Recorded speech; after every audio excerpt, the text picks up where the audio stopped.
Assalamualaikum warahmatullahi wabarakatuh. Alhamdulillahirrabbilalamin. Wassalatu wassalamu ala asrofil anbiya'i wal mursalin wa ala alihi wa sahbihi ajma'in. Amma ba'du.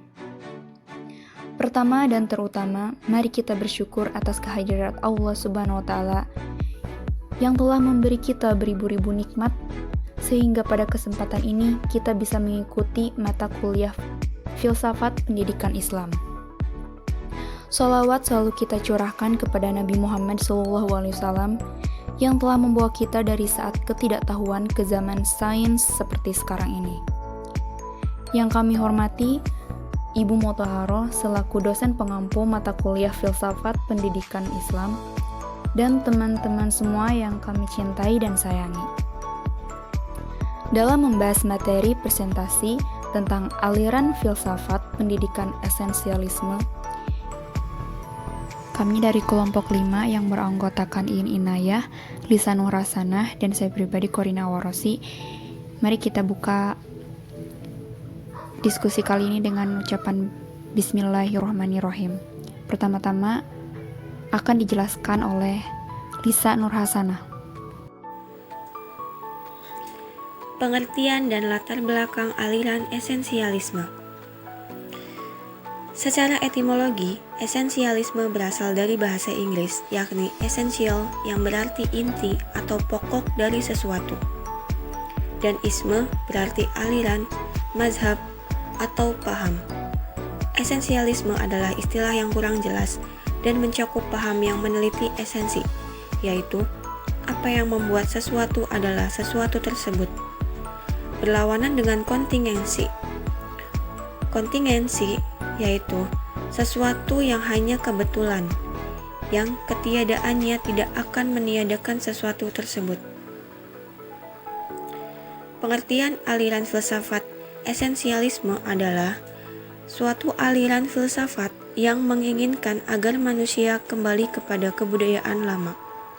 Mereka beranggapan bahwa kebudayaan lama itu telah banyak memperbuat kebaikan-kebaikan untuk umat manusia. Penjelasan selanjutnya akan dijelaskan oleh Korina Awarosi. Baik, kami lanjut dari pengertian aliran esensialisme ke tokoh-tokoh aliran esensialisme dan pandangannya tentang pendidikan. Para pemikir besar atau tokoh yang telah dianggap sebagai peletak dasar asas-asas filsafat, paham atau aliran esensialisme yaitu terutama yang hidup pada zaman klasik, yaitu Plato, Aristoteles, dan Demokritos.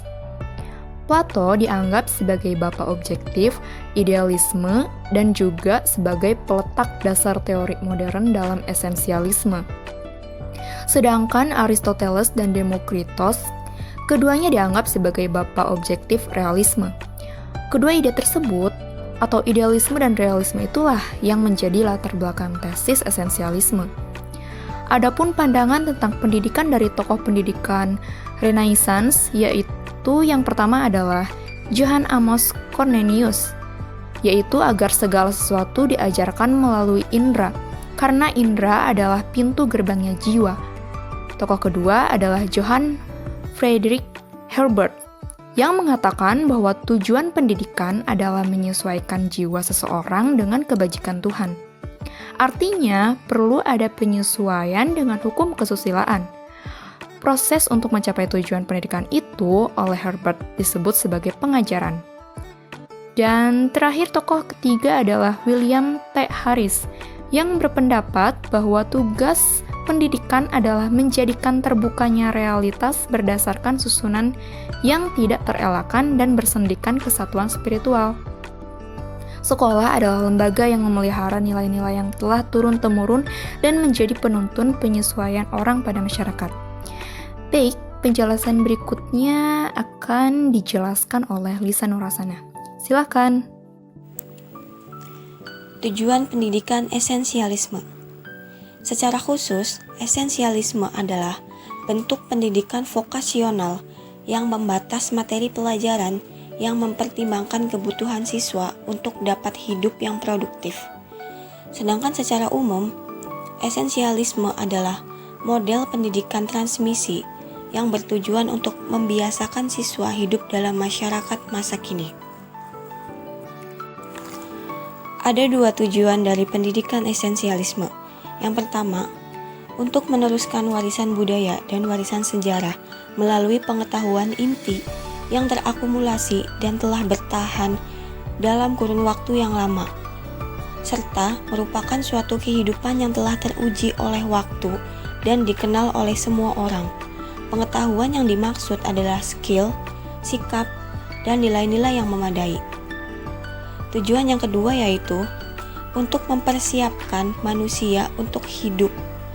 Persiapan yang dimaksud adalah bagaimana merancang sasaran mata pelajaran sedemikian rupa sehingga hasilnya mampu mempersiapkan anak didik untuk menghadapi hidup di masa yang akan datang. Penjelasan berikutnya akan dijelaskan oleh Iin Inayah. Selanjutnya, pembelajaran dalam aliran esensialisme. Fungsi sekolah.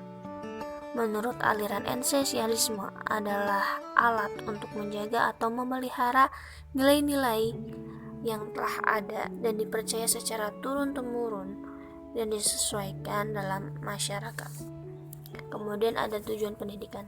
Tujuan pendidikan esensialisme adalah menyampaikan warisan budaya dan sejarah melalui suatu inti pengetahuan yang telah terhimpun. Dasar bertahan sepanjang waktu untuk diketahui oleh semua orang. Selanjutnya ada kurikulum pembelajaran.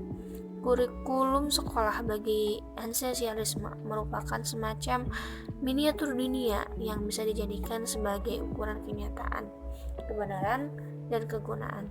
Maka dalam sejarah perkembangannya, kurikulum esensialisme menerapkan berbagai pola kurikulum seperti pola idealisme, realisme, dan sebagainya. Kemudian ada peserta didik. Peran peserta didik menurut aliran esensialisme adalah makhluk rasional dalam kekuasaan fakta dan keterampilan-keterampilan pokok yang siap melakukan latihan intelektif atau berpikir. Kemudian ada proses pembelajaran. Proses pembelajaran menurut aliran esensialisme harus berpusat pada guru. Karena aliran ini meyakini bahwa siswa tidak betul-betul mengetahui apa yang diinginkan. Maka harus dipaksa untuk belajar. Dan tugas guru adalah untuk melatih mereka agar dapat belajar dengan baik. Yang terakhir ada pendidik. Aliran esensialisme menganggap bahwa guru adalah orang yang paling mengenal lingkungan muridnya dan merupakan role model bagi muridnya. Dengan demikian, inisiatif dalam pendidikan ditekankan pada guru, bukan pada muridnya. Mungkin hanya itu yang dapat kelompok kami sampaikan. Kurang lebihnya mohon maaf. Jika ada pertanyaan, bisa tulis di kolom komentar. Billahi taufiq wal hidayah. Wassalamualaikum warahmatullahi wabarakatuh.